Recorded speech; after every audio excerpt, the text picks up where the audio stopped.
The Sanctuary Cafe. The Ember Light Cafe sat wedged between a shuttered bookstore and an all-night laundromat on Portland's forgotten east side. Through rain-streaked windows, amber lights flickered against the perpetual drizzle that turned pavement into mirrors of blurred neon. For Emma Chen, 32, it was everything. Business had been dying for months. The trendy bistro 4 blocks over had siphoned off most customers, leaving small places like Ember Light gasping for air. Emma wiped down the counter, her movements automatic after 6 years of closing shifts. Through the window, a tall figure stood beneath the street lamp, pale, unnaturally still. Emma blinked. He vanished. The door chime startled her. 3 children shuffled inside, rain dripping onto worn linoleum. They stood about waist-high, silver hair plastered to porcelain-pale faces that caught the amber light strangely. The oldest girl moved with eerie precision, her eyes almost luminous. The younger girl had softer features, curious but quiet. The boy, smallest of 3, positioned himself protectively in front of his sisters. Their clothes were immaculate despite the rain, dark, old-fashioned layers with intricate embroidery. No coats. Their shadows seemed too long, too dark. "Welcome," Emma said, warmth overriding the prickle at her neck. "What can I get you?" The oldest stepped forward. "We require sustenance. We have currency." She held up a leather pouch of antique coins. "Are you here alone? Where are your parents?" The children exchanged wordless glances. "We are unaccompanied this evening. We were told this establishment serves warm food." Something about their formal phrasing, their obvious hunger, made Emma's heart ache. "Sit down. I'll make you something good." They chose the window booth with careful, deliberate movements. The boy kept glancing toward the rain-dark street, as if expecting someone. "Any allergies?" Another silent exchange. "We are unfamiliar with your cuisine. Simple preparations are acceptable." Emma heated milk with honey and cinnamon, warmed croissants, ladled butternut squash soup into bowls. Through the service window she watched them sit perfectly still, hands folded. Outside, that tall figure stood across the street again. This time she saw eyes, red eyes, reflecting the cafe's light like an animal's. When she brought the food, the children stared at it with reverence. "Here you go. Careful, the soup's hot." The oldest girl tasted, eyes closing. A soft sigh escaped her. "Is it okay?" "It is perfect. We have not experienced such warmth in some time." "I'm Emma. What are your names?" "I am Lyra. These are my siblings, Nina and Theo." "Listen, it's pretty late. Does someone know where you are?" Lyra's expression didn't change, but something flickered in her luminous eyes. "Our guardian is occupied. We will return before our absence is noted." Everything felt wrong, but Emma had learned that pushing too hard only made scared kids run. "You're welcome. Here anytime you need a warm meal." Theo looked up, his voice barely audible. "Why do you offer kindness? We are strangers." Emma's throat tightened. "Because you're kids, and kids need kindness." When they finished, Lyra placed several coins on the table, far more than the meal cost. "The sustenance was satisfactory. We offer gratitude." Emma watched them leave into the rain. The tall silhouette stepped from shadows, moving toward them. The children approached as if they knew him. Then rain swallowed them all. She picked up the coins and froze. Centuries old, stamped with symbols she didn't recognize, a crown over 3 stars. Outside, the street was empty. Emma had no idea she'd just fed the 3 royal heirs of the Undying Court, or that their father, Dorian Thorne, the vampire king who ruled the night itself, had been watching from the rain. The next evening, the door chimed. The 3 children stood in the doorway, hope flickering across their pale faces. "You came back." "You offered welcome," Lyra replied simply. Emma brought warm milk with nutmeg this time, croissants, soup. When Theo reached for his mug, his fingers brushed Emma's hand. Ice cold. Not chilly. Cold like touching winter marble. No warmth. No pulse beneath the surface. Emma wrapped both his hands around the warm ceramic. There, let that warm you up. Something rippled through the air. A low hum that made cups vibrate. The lights flickered. In the mirror behind the counter, a hairline crack that had been there for months suddenly sealed itself. Emma blinked hard, certain exhaustion was playing tricks. 2 regulars entered, Carmen, a night nurse, and Jack, a taxi driver. They ordered coffee, casting curious glances at the children. Those kids again? Carmen whispered. Something's not right about them. They're just kids, Emma said firmly. 20 minutes later, her manager, Ray, emerged from the back office. Emma, you comped their meal last night. Can't do that anymore. We're barely breaking even. I'll pay for it myself. Ray sighed. Just no more free meals. After Ray left, Emma checked the tip jar. It was fuller than it should be, exact enough to cover both nights, plus the utilities bill that had been giving her anxiety all week. She looked toward the window booth. Beyond the children, that tall figure stood watching. This time Emma stared directly at him, at pale skin, eyes glowing faintly red, regal stillness. Testing, she realized. He's testing something. Time to go, Lyra announced. Emma walked them to the door, grabbed an umbrella. Here, take this. No need, Lyra said, then paused, her voice carrying ceremonial weight. Warmth freely given shall not be forgotten. The phrase sounded ancient, like ritual words Emma didn't understand. She watched them disappear. The tall figure knelt before them and Theo reached up to touch his face. Father, Emma thought. When Emma returned at dawn, she froze. Scratched into the door was a symbol, a crimson sigil, still faintly warm, etched with something that wasn't a key. It looked like a seal, a claiming. Somewhere deep in her bones, Emma felt something awaken, like a contract written in warmth and kindness, signed without her knowing. The evening shift crawled by. The children arrived at 9:30. Behind them entered a slim man in an expensive dark coat, iron gray hair swept back, smile too fixed. He chose a table near the children's booth. Good evening. Black coffee, please. Emma's instincts prickled. The children had gone rigid, Theo positioning himself between his sisters and the stranger. Lovely evening, isn't it? The man said to them. Rare to see young ones out so late. I'm Father Marcus. And you are? Emma stepped between tables. They're just here for dinner. Can I get you anything else? Marcus's smile widened, eyes cold. How kind you are, feeding strays. Very charitable. They're customers, same as anyone. Of course, though one wonders where their guardians might be. Children shouldn't wander alone after dark. Dangerous things in the shadows. The threat was gossamer thin but unmistakable. If you're not ordering food, finish your coffee and move along. Marcus stood with fluid grace. As he passed the booth, he paused. Be careful, little ones. Not everyone is as hospitable as this kind woman. Some of us remember the old laws. After he left, the children remained frozen until his footsteps faded. Who was that? Emma asked quietly. A hunter, Theo whispered. A hunter of what? Of us. After closing, Emma researched the coins online. Thorn Dynasty, 1612-1834, Kingdom of the Undying Court. The thorn crest appeared again and again, a crown over 3 stars. Historical accounts described them as nobles who vanished mysteriously. Legends claimed they weren't human at all.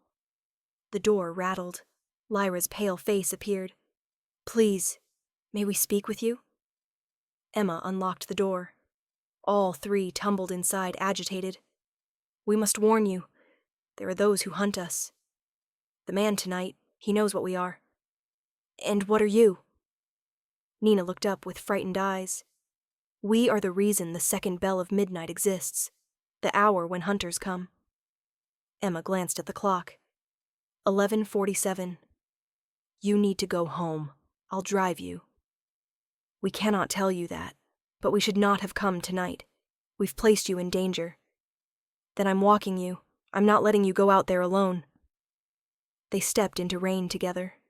The street was empty, fog thick and unnatural. Emma heard footsteps, multiple sets closing in. Shadows peeled from walls, tall, angular figures moving wrong. "Keep walking," Emma whispered. The children pressed closer. As they neared the cafe door, the shadows hesitated, shrank back as if the building repelled them. "Quickly," Lyra urged. They ran, falling through the cafe door. Emma slammed it shut. Outside, shadows gathered at the edge of light, watching, then slowly retreated. Emma slid down to sit on the floor. The sigil on the door blazed, re-etched deeper, glowing with crimson light. In the distance, a bell began to toll. Midnight. The power died instantly. Emma fumbled for candles, lighting them around the cafe until warm light pushed back darkness. "Sit," Emma said. "Please." She dried their rain-soaked hair with bar towels, her touch gentle. When she finished, she sat across from them. "Now tell me the truth. All of it." Lyra folded her hands. "We are Lyra, Nina, and Theo Thorne, heirs to Dorian Thorne, who was called the Vampire King, ruler of the Undying Court. The man tonight, Father Marcus, leads a faction called the Crimson Order. They believe our bloodline is corrupt, that our father has grown too merciful. They seek to end the Thorne line, beginning with us. Your father, the man in the rain, he's been watching you." "Testing," Theo corrected. "Testing whether mortals would show kindness or cruelty. Most show cruelty." Nina leaned forward. "You're the first who's just been kind, without asking questions, without wanting something." Emma stood. "Sit. Eat. We think better with warm food." She made hot cocoa, remembering how Theo had perked up at mentions of sweets. When she returned, the children stared as if she'd offered treasure. "You can drink this?" "We're young," Lyra explained. "We can consume warm liquids, certain foods. Cocoa, especially. Something about the warmth comforts us in ways blood cannot. There's an old law, the Pact of Tables. Any hearth that feeds the hungry becomes liminal ground, a space between worlds. Most vampires have forgotten it, but Father remembers." "Is that why the shadows couldn't reach us?" Lyra nodded. "This place is becoming a haven. Because you keep feeding us without fear, without demand. The Keeper's oath is awakening." Outside, rain intensified, turning sharp as needles. Shapes gathered, tall silhouettes forming a ring. The children moved closer together. Emma stood between them and the door, heart hammering, but feet planted firm. The door sensor chimed, but no one entered. Instead, a voice drifted through rain-lashed windows. Marcus's voice. "Emma Chen, you harbor what is not yours to protect. Surrender the Thorn children, and you will be spared. This mercy I offer once." The candles flickered wildly. Emma looked down at the 3 frightened faces lit by trembling candlelight. "Get behind the counter. Stay there." A bell tolled, slow, deliberate. Marcus stepped inside with 2 hooded figures. Behind them came 2 dazed police officers, eyes glazed as if walking through a dream. He carried a scroll, ancient parchment with edges blackened, bound with red wax. "Emma Chen," Marcus announced. "By authority of the Crimson Order and the Old Courts, I present a writ of ash. This establishment has been declared heretical. It is to be burned." The officers stepped forward mechanically. "Ma'am, evacuate the premises. There's been a complaint." Emma saw the subtle glamour in their eyes. Marcus had manipulated them. "This is my business. You have no right." "I have every right." Marcus held up the writ. "This supersedes human law." Lyra began humming softly. Nina joined, their voices weaving harmonies that made the air shimmer. Theo gripped a butter knife like a sword. The door burst open. Dorian Thorne strode in, presence filling the space like contained thunder. No crown, but his authority needed no symbol. "Marcus," Dorian's voice was cold iron, "you test my patience. I invoke law, not war. I offer blood duel as tradition. Your life against mine. I accept." "No," Emma shouted. "No duels. No vampires deciding what happens to my cafe." Both immortals stared. "This is human property. Human business. You want to burn it? Do it in front of witnesses." Emma grabbed her phone, texting every regular. Within minutes, people arrived. Carmen, Jack, Detective Morrison, the musician, and friends. Emma poured coffee, offered pastries, turning hospitality into armor. "This changes nothing," Marcus snarled. "The writ is binding." "Then use it," Dorian challenged. "Burn the haven before these witnesses." Marcus held up the writ. It began smoking. Black, oily, wrong. The smoke crawled across parchment like living shadow, solidifying into flame designed to consume sanctuaries. The crowd gasped. Outside, rain changed to razors, each drop gleaming like broken glass. "Last chance, Keeper. Surrender the Thorn children, or watch everything burn." Emma stood in the center of her cafe, coffee pot in hand, 40 years of ordinary kindness in her heart. "No," she said simply. Marcus threw the fire. The black flames hit windows and screamed, metal tearing, something dying. Fire spread across glass like oil, seeking entry. Outside, the Crimson Order chanted. Emma moved toward her kitchen. "Carmen, help me with the cocoa." "Jack, start the coffee maker. Everyone who can hold a cup, start pouring." "Are you insane? The building's on fire." "The building's under siege, and hospitality is how we fight back." She didn't understand why she knew this, but she felt it. Every act of service fed the sanctuary's strength. Fire consumed fear. Warmth was its opposite. Lyra and Nina joined her, moving with preternatural speed, arranging croissants, filling mugs. Theo stood guard, butter knife gripped fierce. Black fire found a windowsill crack and poured through, crawling along walls, leaving char marks.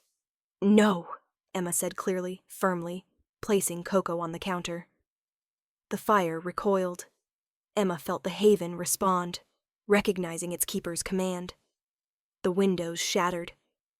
Dorian and Marcus exploded through glass in blurred motion too fast to follow. They fought through reflections, mirrors, chrome, rain-slicked glass, each surface becoming a battlefield. The crowd screamed. Morrison drew his weapon. "Hold the door!" He grabbed a table, barricading the entrance. "Nobody in or out." Citizens responded, Joe, Carmen, everyone barricading against the chanting order outside. And Emma kept pouring. Each cup served with shaking hands and stubborn grace. With every vessel filled, black fire retreated. Walls brightened. Air warmed despite shattered windows. Fire crawled toward the children's booth. "No," Emma said louder. Golden light veined across the floor from where she stood. Every meal served, every kindness given, manifested as luminous threads spreading through the cafe. The keeper's oath fully awakened. Black fire touched golden light and dissolved, screaming. The crimson-robed figures stumbled, their ritual breaking. Marcus roared, breaking from Dorian. "Impossible!" Golden light hit him like a wave. He staggered, smoke rising where light touched. The hunters tried to flee, but light found them, dissolving hatred until nothing remained but ash. The writ crumbled in Marcus's hands. Marcus fell to his knees. "Mercy. By old laws, I claim mercy." Dorian stood over him, terrible and still. Slowly, he nodded. "Rise. Go. Tell the courts what you witnessed." Marcus lunged, not at Dorian, but at Emma, claws extending toward her throat.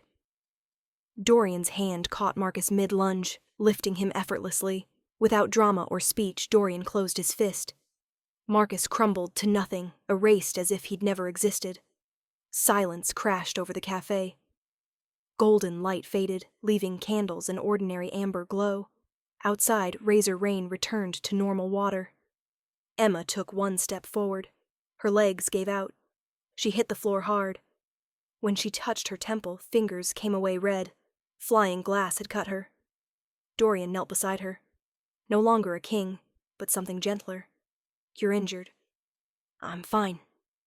"You're not." He removed a ring, heavy silver with a pulsing garnet stone. He pressed it gently to her temple. Warmth flooded through her, knitting torn flesh, pulling her back from shock's edge. The cut vanished. "You risked everything for children not your own, for creatures you barely understand. Why?" "Because someone had to care." Dorian closed his eyes briefly. "Name your price. The Thorn Line owes you more than eternity can repay." Emma looked around, at frightened humans, pale children, the battlefield that had been her sanctuary. "A law. Make a law. No vampire can take blood where warmth is freely given. Not just here. Everywhere." Dorian stared, then slowly smiled. "Done." The third bell tolled. Dorian stood, helping Emma up. He faced the assembled witnesses. "By my authority as king of the Undying Court, I proclaim the table decree. No blood shall be taken where warmth is freely given. Any hearth offering sustenance without demand becomes sanctuary. Any haven feeding the hungry without fear shall be honored by my realm." He drew an ancient blade, cut his palm.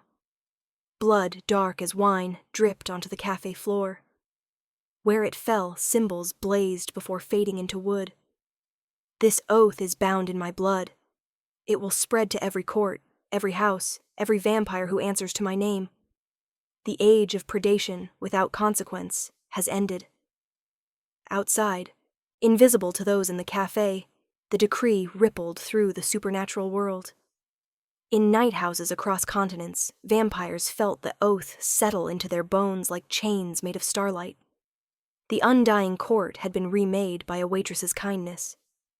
3 weeks later, Ember Light Cafe gleamed. Windows still bore faint traces of the thorn crest in frost that never melted. The sign read, "Ember Light Cafe, all welcome." Inside, clientele had changed. Still the usual regulars, but now others. A pale woman in Victorian dress ordering black coffee. 2 teenagers with eyes reflecting light strangely. An elderly man whose shadow didn't match his movements. The supernatural world had found its sanctuary. Detective Morrison had become a fixture at the counter. Coffee black, nothing weird in it. The Thorn children came every evening at 9:30, reliable as rain. Tonight Dorian came too. No crown, just a man with silver hair and tired eyes. He stood by the window watching his children laugh over warm croissants. "They're happy here," Emma said, bringing coffee she knew he wouldn't drink. "You could join them. Sit." "Kings don't sit in havens. We stand guard." "Even kings need rest." He looked at her. Really looked. "You've changed more than laws. You've reminded us what we lost when we stopped being human." "You're still learning. That's good." The corner of his mouth quirked. "Impertinent." "Honest." They stood in comfortable silence, watching the cafe's strange new life. "I should go. Civil war doesn't pause for sentiment." "Be safe. Come back." Something flickered in his ancient eyes. "Always." He gathered his children and they left into rain, 3 small figures flanking their father like pale stars around a dark moon. Later, Emma stood at the window, wiping tables. In the reflection, she caught it. A silhouette across the street, tall and crowned, watching. Not hiding anymore. A guardian in darkness. Emma smiled. She turned to the door, ready to flip the sign to closed, then paused. Outside, barely visible through rain, small figures hesitated on the corner. Children, or something like them, soaked and shivering, too afraid to approach. Emma flipped the sign to open. She turned on the espresso machine, started warming milk, pulled fresh croissants. The children would come or they wouldn't. But the light would be on. The door would be open. Because someone small might need cocoa. Someone forgotten might need kindness. Someone hunted might need sanctuary. And Emma Chen, 32, tired, ordinary in every way that didn't matter, had accidentally become the woman who'd changed the rules for an immortal realm, who'd turned a failing cafe into a haven that vampires honored and humans trusted, who'd proven that warmth freely given was stronger than any ancient magic. The door chimed. The small figures shuffled inside. Emma smiled. "Welcome to Ember Light. What can I get you?" Outside, the Vampire King watched from the rain, his expression something between wonder and worship. Inside, Emma poured cocoa and arranged croissants with practiced grace, humming softly. After all, she had a kingdom to feed.